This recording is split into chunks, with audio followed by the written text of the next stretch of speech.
ओम शांति। आज 14 नवंबर 2025 की ईश्वरीय महावाक्य सुनते हैं।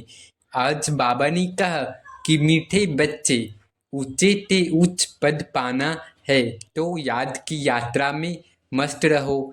यही है रूहानी फांसी, बुद्धि अपने घर में लटकती रहे।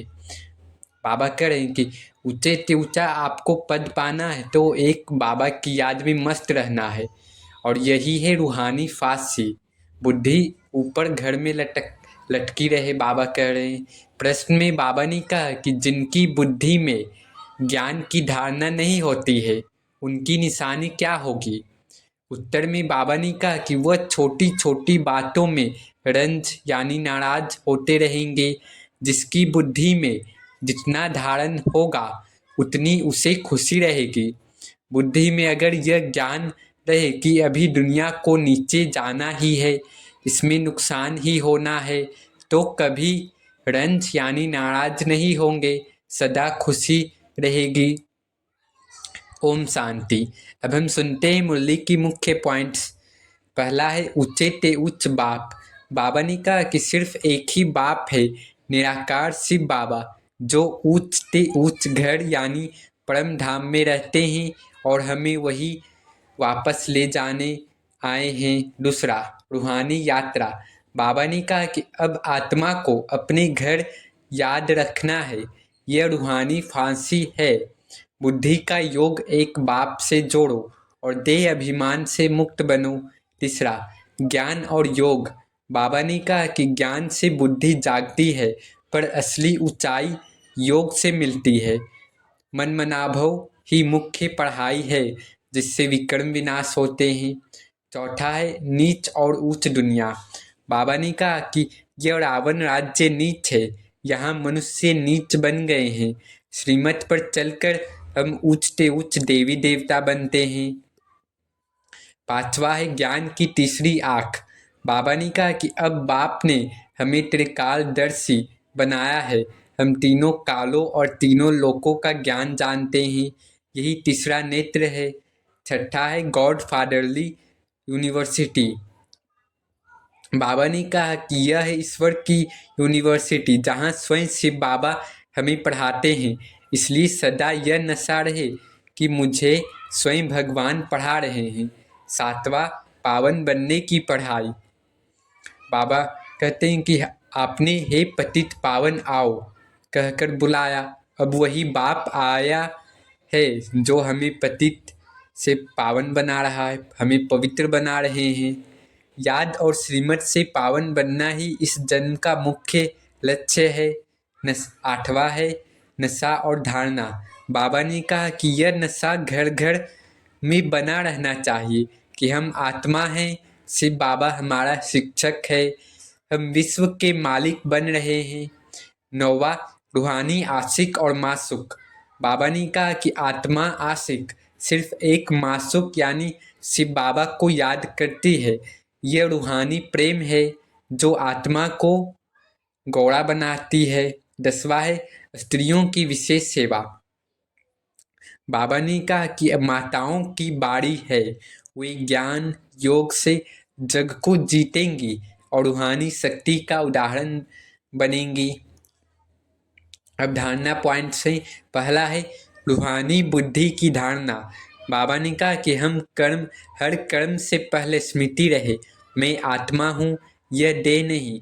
बुद्धि को बार बार परम धाम की यात्रा पर भेजो। बाबा कह रहे हैं कि बुद्धि को बार बार परम धाम की यात्रा पर भेजो, यही सच्ची रूहानी फांसी है। दूसरा, श्रीमत पर चलने की दृढ़ता। बाबा ने कहा कि रावण राज्य की नीच प्रवृत्तियों से स्वयं को अलग रखना है। हर कार्य में श्रीमत को प्रथम स्थान दो, इसी से आत्मा उच्च ते उच्च बनती है। तीसरा है पवित्रता की दृढ़ धारणा। बाबा ने कहा कि गृहस्थ व्यवहार में रहते हुए भी देही अभिमान और विकार से सदा दूर रहना है। पवित्रता ही देवता जीवन की नींव है। चौथा है सेवा भावना की धारणा। बाबा ने कहा कि दूसरों के कल्याण के लिए ज्ञान सुनाओ, शिव बाबा का परिचय दो, यही सच्ची सेवा है जो 21 जन्मों की कमाई दिलाती है। 5वां है रूहानी अनुशासन। बाबा ने कहा कि चार्ट लिखो, अपने कर्मों की जांच करो कि कोई भी विकर्म न हो, क्योंकि अब हर कर्म भविष्य के सुख का बीज है।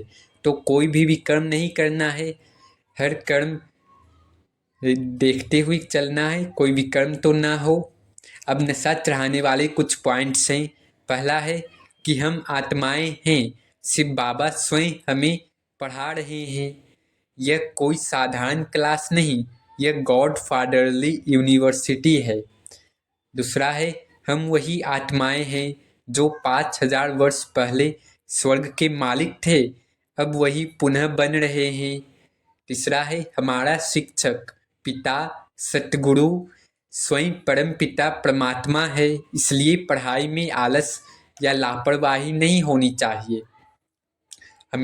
हमेशा दृढ़ता रहनी चाहिए और हमेशा शक्तिशाली बनकर मुरली सुनना है।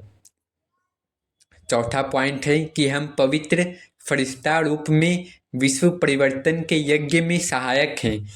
बाबा ने कहा कि हमारी सेवा से ही नई दुनिया की स्थापना हो रही है। 5वां है हम रूहानी आशिक हैं, हमारा मासूक एक ही शिव बाबा है। तो यह याद रहे कि हमें देही अभिमान से मुक्त और दिव्य बना देती है। हम रूहानी आशिक हैं, हमारा मासूक एक ही शिव बाबा है। अच्छा, मीठे मीठे सिखलेदे बच्चों प्रति माता पिता बाप दादा का याद प्यार और गुड मॉर्निंग। रूहानी बाप की रूहानी बच्चों को नमस्ते।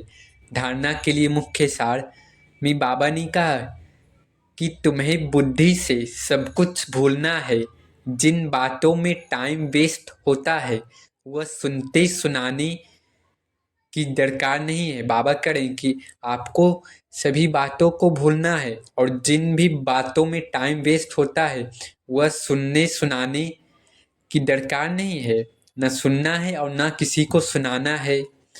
दूसरा है पढ़ाई के समय बुद्धि योग एक बाप से लगा रहे, कहाँ भी बुद्धि भटकनी नहीं चाहिए।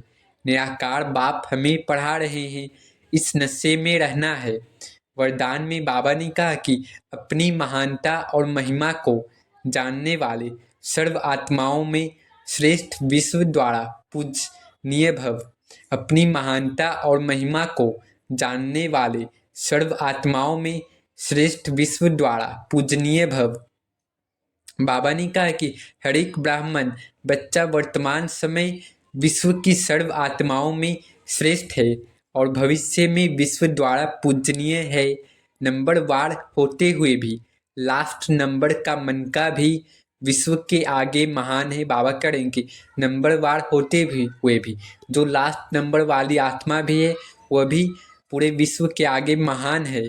आज तक भक्त आत्माएं लास्ट नंबर के मनके को भी आंखों पर रखती है, क्योंकि सभी बच्चे बाप दादा के नैनों के तार हैं, नूरे रत्न हैं। जिसने एक बार भी मन से सच्चे दिल से अपने को बाप का बच्चा निश्चय किया, डायरेक्ट बाप का बच्चा बना, उसे महान व पूजनीय बनने की लॉटरी व वरदान मिल ही जाता है। स्लोगन है स्थिति द्वारा खजानों से संपन्न और संतुष्ट रहे तो परिस्थितियां बदल जाएगी। स्थिति सदा खजानों से संपन्न और संतुष्ट रहे तो परिस्थितियां बदल जाएगी। अव्यक्त इशारे हैं अशरीरी व विदेही स्थिति का अभ्यास बढ़ाओ। बाबा ने कहा कि बाप दादा अचानक डायरेक्शन दे कि शरीर रूपी घर को छोड़ देह अभिमान की स्थिति को छोड़ देही अभिमानी बन जाओ, इस दुनिया से परे अपने स्वीट होम में चले जाओ। तो जा सकते हो, बाबा करें तो आप जा सकते हो स्वीट होम परम धाम। देवभान को छोड़कर युद्ध स्थल में युद्ध करते करते समय तो नहीं बिता देंगे। बाबा पूछ रहे हैं समय तो नहीं बिता देंगे। अशरीरी बनने में अगर युद्ध करने में ही समय लग गया तो अंतिम पेपर में मार्क्स व डिवीजन कौन सा आएगा। अच्छा, ओम शांति ओम शांति ओम शांति।